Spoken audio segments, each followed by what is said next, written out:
Good afternoon, good evening.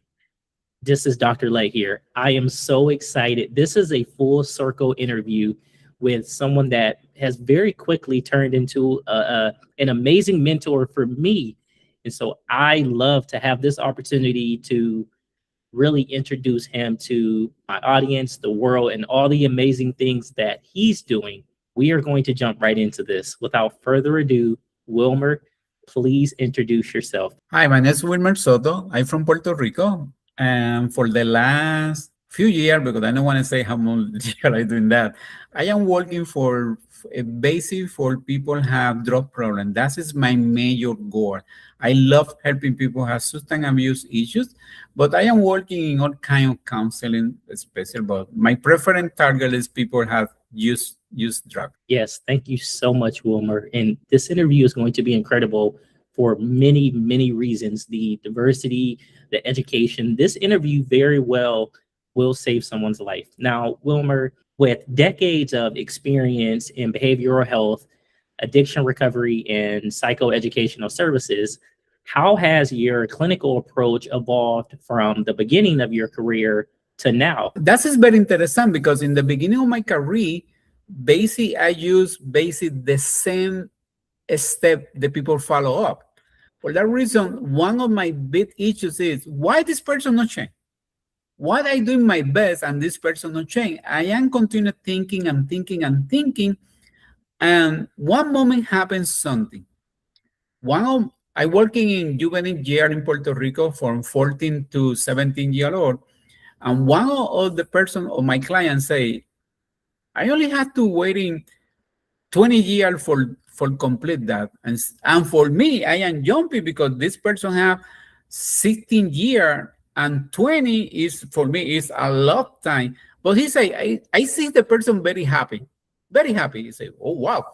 And I remember I take the paper, I put 16 more 20, 36 years. You don't hear when you have 36 years. I see the face of the person change. I see, what? You talk with me? I have to finish here. I don't hear when I have 36 years old. That's the number. That's not say nothing.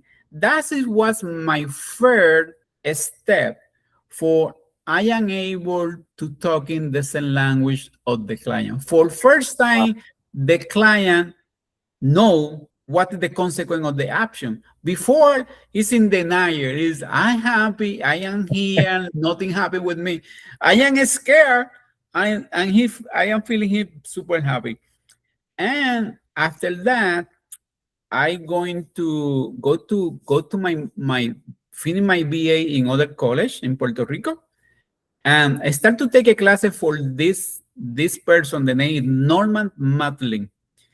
And I remember the first class, and he asked me a question: "Is what you have to do? I have to do everything.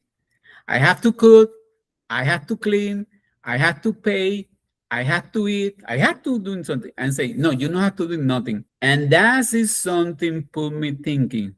That's true. I don't have to do nothing. I am making the decision for do something different. For that reason, I chose doing something, and that's helped me for thinking, start to thinking in different way. That's it when I start all this process. Yes. Wow. Thank you so much for that. And that really somewhat leads into this next question. Now, you've written books about recovery, and serving people suffering from addiction is a passion of yours. What led you to a career serving persons suffering from addiction? I think so. That is come from when my uncle come from Vietnam. I am maybe 12 years old or something, and I writing this letter say, my uncle come from Vietnam, and Vietnam come to my home. Why? Because when he come, before my uncle was in Vietnam, he was very super nice. Was my best uncle. When he come from Vietnam, everything in my life and the family changed because still use drug, always asking for money, disappear, Yes. arresting, all this process. That is something negative behavior, and the family have to support him. We have to support him. Going to the program, he going to the program and stay in the program 3 or 4 months, run away the program, promise, I change, go back to use it. And this process, I live this process before I start to go into the college for something. I am in maybe in seventh grade or sixth grade when he come. For that reason, before I need management, the family, the behavior of the family. What happened in the family when you have something dysfunctional person live with you?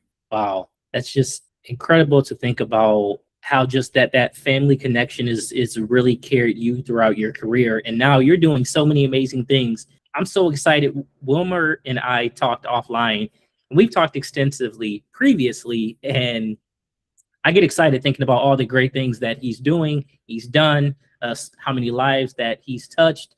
Interestingly, you've embedded leadership development and accountability into your practice. How do those two things overlap, and essentially why are they important in a clinical setting? Okay, it's because I think so. One of the big problem is the professional not have connection for the client because we talking two different language. The client talking about drug and we talking about treatment and not have any connection, not have any connection. And when the client say, I am use 20 cap, I am use 2 grams of this, I am smoking something. Okay, I understand this, but we don't have connection. I am remember I say, okay, how much is the cost of the fentanyl for you? Every cap you smoking. You say, I pay $10 for each. And how much you use daily? 3. When I put in the paper, $30 times 30 days, that's $900 a month. And $900 a month times 12 months, that's 1,080. I see the face of the person. What are you talking about? I talking about now we can able to talk in the same language. Now the connection is better. Now for first time the client start to thinking, looking what I doing and what I know how. Now you spend $900 a month in drug, but you homeless, you don't have money for pay this, you don't have money for this, you don't have money for that. And when the client was able to understand, now we have connection. Now we're talking. And I can use something I am learning in counseling. You say, okay, for how many more years you want to continue with that? Thinking you for some reason, whatever reason you not stop. And Yes. you come back 10 years after today. And you continue use exactly the same amount. From here, for 10 years more, you have to pay $109,000 in that. What? Well, that's Wow. what you say. And now the person start to thinking, why I need to do that? And now when I start to thinking about that, is when I create the logical process of recovery. Because the people use drugs is very logical. He's thinking everything. He's thinking every step. He's thinking what he need to do, how I can do in that. He's very logical person. But the counseling is very irrational thinking because you use more the way of I have to save your life.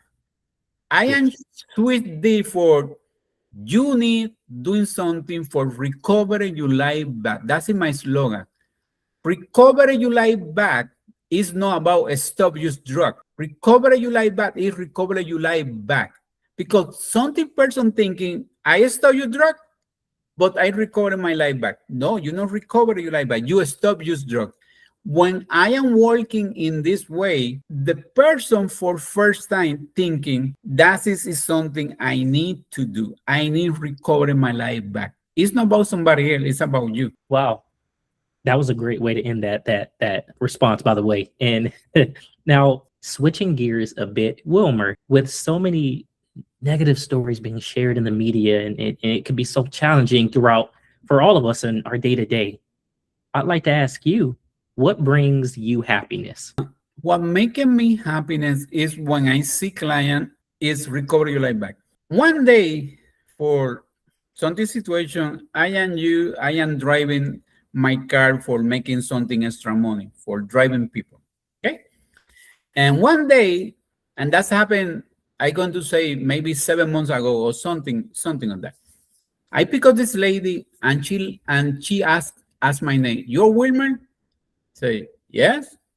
And she said, you don't remember me? No. Say, 5 years ago or 7 years ago, you was my counseling in this clinic, Wow. and you saved my life. And after me with you, you teach me different thing on management my drug problem. I continue sober. Thank you, Wilmer, for saving my life. For me, that is $1 million the person gave me. That is what making me feeling happy.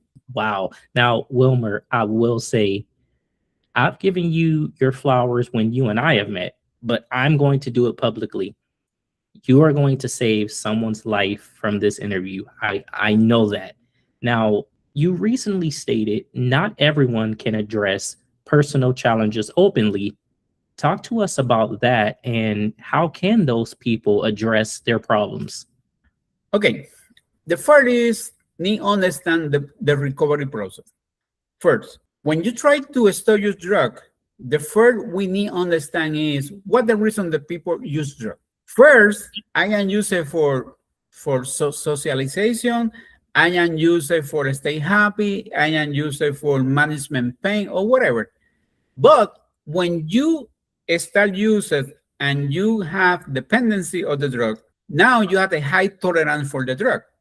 Now, the reason for you use it is because you don't want to feeling nothing. You don't want to feeling withdrawal. But the withdrawal process, the person say, I am feeling sick.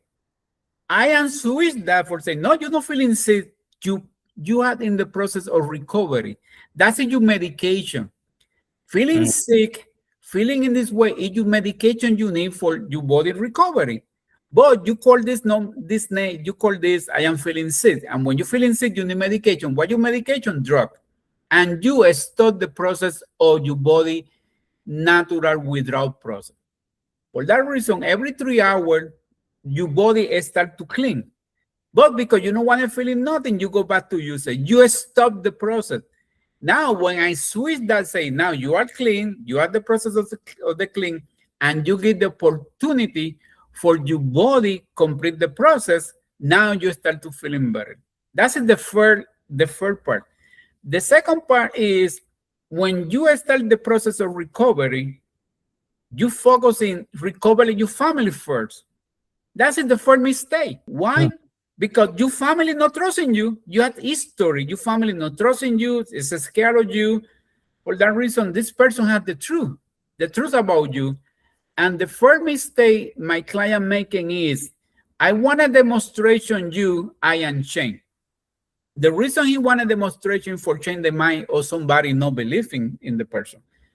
And when you try to working hard, going to the church, doing the best you can, and whatever you're doing, that's not change the mind of that family.